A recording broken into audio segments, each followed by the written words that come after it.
I got him. Got him. Got him. I got him. Thought I was in the red, huh?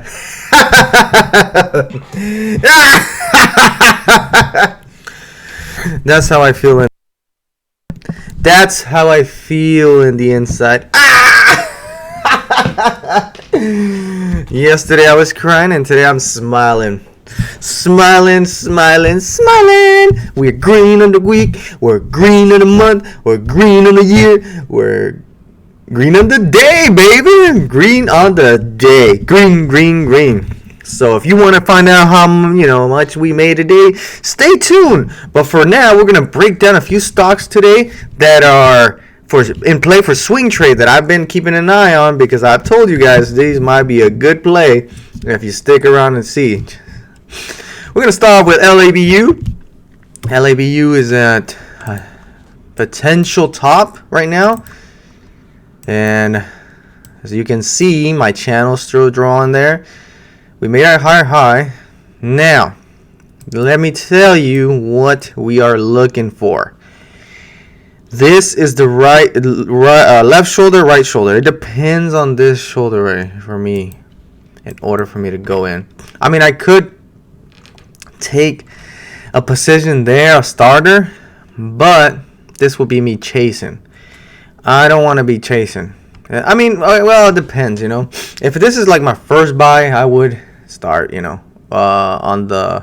LABD. That's where I would start.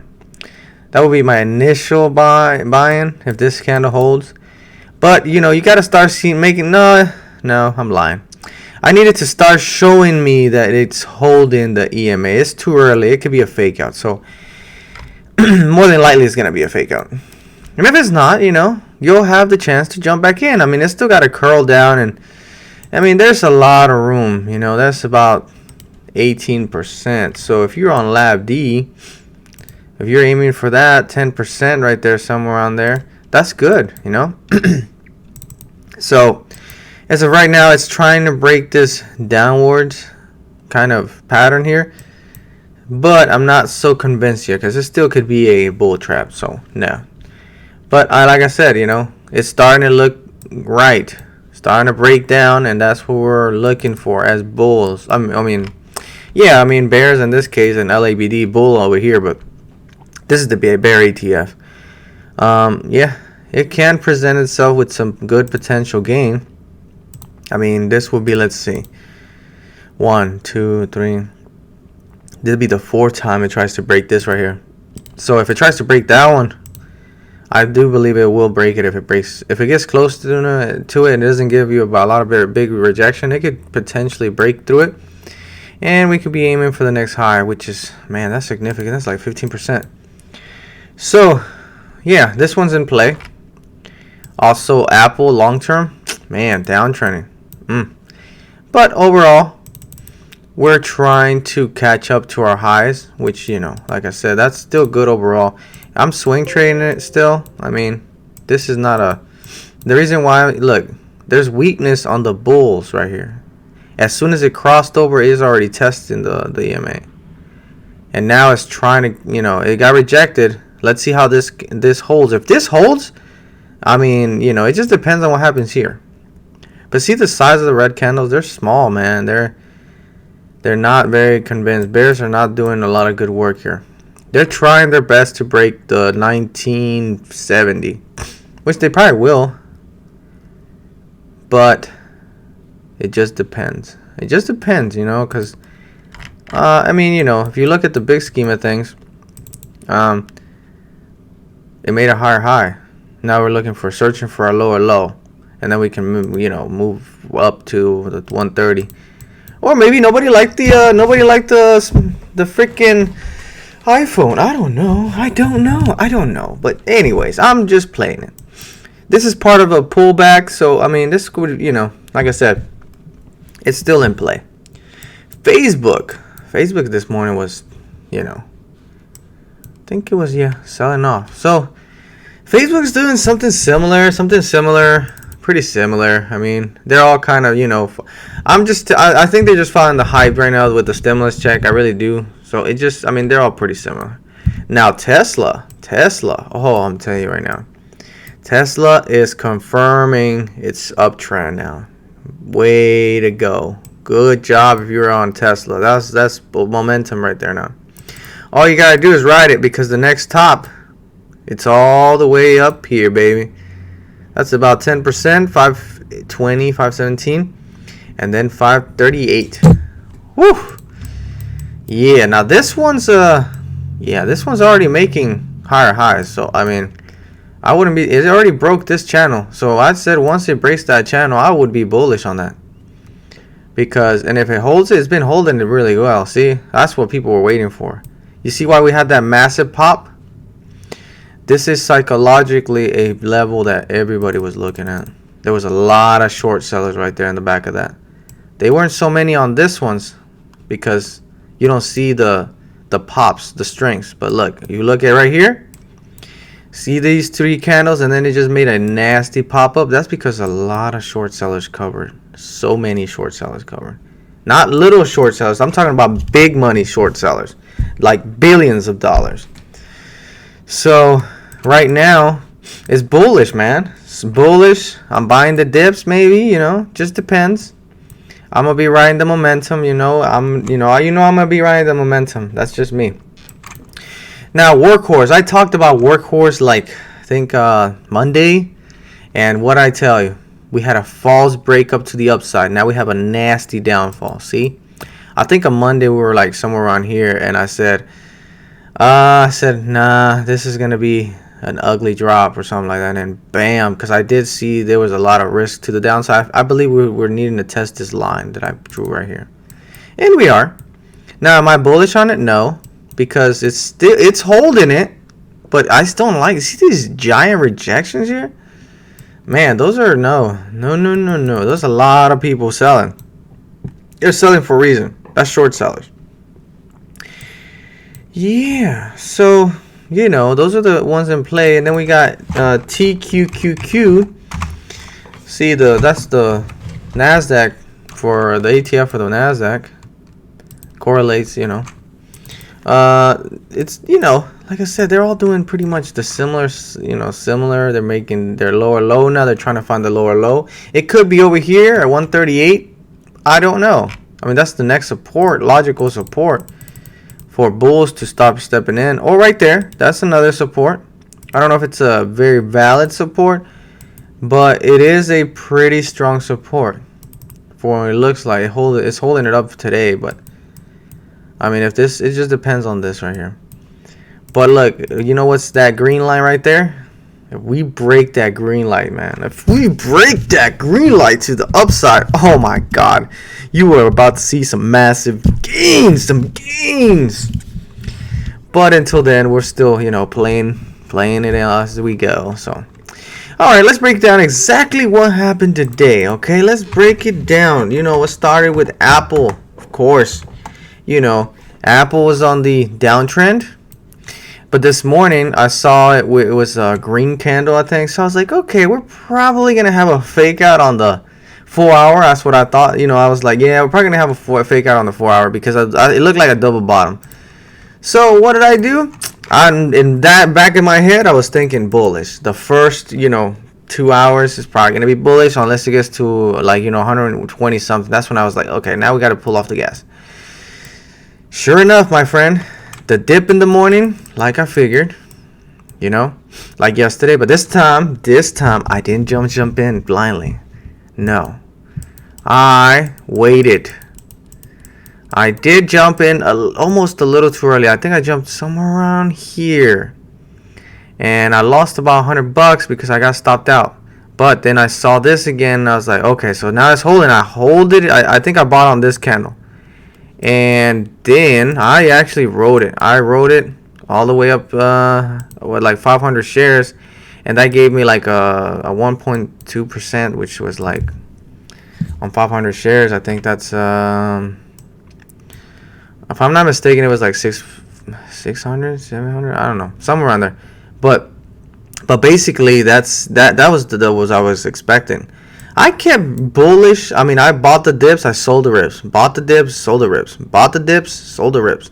I kept doing a lot of trades here. I did. I really going in and out, getting little small gains. And then, you know, it added, I think I was up 1,200. No, 1,100 on this. And I ended up stopped trading this one because I started seeing the downtrend, and I was like, I was like, no. No, we're not gonna give our profit back, because I lost $150 or $200, and that's why I was like, yep, time to move on. And I was like, I think I'm gonna be done for the day. You know, I was like, I did my money, I did a good call today, so I'm gonna be out, right? Nope. Then I saw NEO. Boy, tell you what right now. NEO, I caught it somewhere around here. Started trading up this upstairs. Buying small, selling, you know, making little bucks here and there. I knew, you know, I was like, as long as it doesn't break this one, this EMA, I'm gonna be buying the dips, selling the rips, buying the dips, selling the rips. And that's what I did. This one actually stopped me out right here. Won this candle because it was really red, and I was like, and I got stopped out. And then guess what? It picks up and then boom, starts climbing. But then I started jumping back in, sold the rips, bought the dips, sold the rips. It was so easy today on this because literally every time it touched the EMA, it ripped up every time. Boom. See? Boom. All the way from this angle right here, all the way up here. I kept buying the dips, selling the rips, buying the dips, selling the rip, buying the dips, selling the rip. Back to back. I know it's like sometimes you can do that when you can just see the price action on the level 2 and how people are buying it. They're doing the same exact thing you're doing. Buying, selling, back to back. Or just buying and adding up to their precision. It just depends on their style, but at least, you know, I don't know. See, man, we just kept squeezing the bears, man. Kept squeezing. And that's what gave me I think I was up almost $1,000 on this one too, but I gave some back, so I was like, all right, I'm done. I'm stopping. I ain't trading that anymore. So like if you go here and we look at another one, MDRR. I traded MDRR.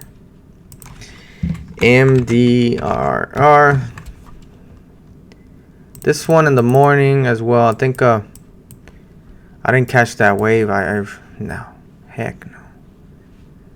No, I didn't catch that one, but I did catch. No, I'm lying. I did. See, I'm starting to learn more about these parabolic movers. I starting to realize how they move, and that's something that's, you know, slowly I'm gaining the knowledge of learning how to trade these. These are very uniquely. They move very distinctively. They don't move like all the rest of the stocks. But it's like everybody's emotion is in play, so it feels different because there's so much gain, man. It's almost 300% basically. It was up almost 500% over here. See, I was starting to trade around here. Now, if I would have just bought, I think I was buying 1,000 somewhere around here. But then I started seeing the moves, man. I was like, oh no, I'm sizing up too heavy. So I sized up like 500, and I slowly, I don't know, man. I was just not ready for this. So if I could have just, I know I bought in here and I sold somewhere right here. I only went for like 10, 15 little plays at a time. That's what gave me $130. But if I would have just bought there, put a stop loss, man, that would have been massive, you know. But I'm still learning how to trade these parabolic moves. I mean, they don't happen every day, man. But when they do, they just move so different. They have like their own unique way of moving. And I can't wait to master these. These are very scary, but these are the most profitable stocks there is in the stock market. I mean, yeah, it can be a make it or break it, but if you're with small size, you know, at least I see it like if I have a little bit of size, and you know my upside is massive compared to my downside. So I mean, if I catch 1 out of 20, and you know I lose 100, you know, and the time I do catch that one, and you know that can make like $6,000 just with 500 shares. So that's what I'm saying. I mean, you know, I don't know. I just gotta learn how to trade these. These are very distinctive stocks. And then I also traded, I think I lost on EFOI. Yes. EFO. This was the first trade I took in the day and I lost money. That's pre-market. It tricked me very good. It really did. Took a position, 400 shares. No, 200 shares somewhere around here. And another 200 shares. No, I'm lying. No, I did not. I took 200 shares somewhere around here. I took another 200 shares there. And then I got flushed. Oh my, I got flushed. $200, I think. I lost 230. But, overall, still good. Just, it is what it is. But that's just the breakdown of today's plays and, the swing trades and today's overall trades is, what I did. We came out positive, team. We came out positive. We came out green, baby. Green. Came out to the green. So just remember, the stock market is just like this. I mean, you have some good days. You're going to have some bad days. The important thing is to have more more green days. Because if you have more green days, it outweighs the red days. Like, I've had a red day yesterday, $2,000, right? But I also made $1,700 today. That still doesn't cover the $2,000 loss, but Monday I made $1,100. So, I'm still green on the week. And so that's what it matters, I mean, as long as, you keep adding little at a time. I mean, some days, you may have a good one. And, I mean, like I said, yesterday was one of my biggest losses. So, I'm not going to say I have those, heck no. But, I mean, the important thing is to have your red days smaller. And I guess I really let my emotions get to me yesterday. But today, baby, we are in the green. We are in the green. With that being said, don't forget to leave the like. Don't forget to leave a comment. And remember, guys, subscribe and stay green. Stay green. Stay green.